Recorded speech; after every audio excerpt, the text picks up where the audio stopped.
Hi, in this video I will show you how to create metapixel. To create metapixel, first we need to go our event manager, and from the event manager we have to go business setting. So this is my business setting, and from the business setting you have to find data source. Under the data source you will see dataset and pixel. Just click here, and then in the top right corner you can see here is a button. The button is add. Just click here and just write a name of your pixel. I'm just give this name. Okay, then click on create. Okay, fine. Then click go to event manager.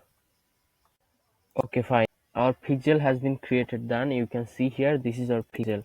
So this is how you can create metapixel within a minute. I hope you guys found this valuable, so stay with me. Thanks for watching.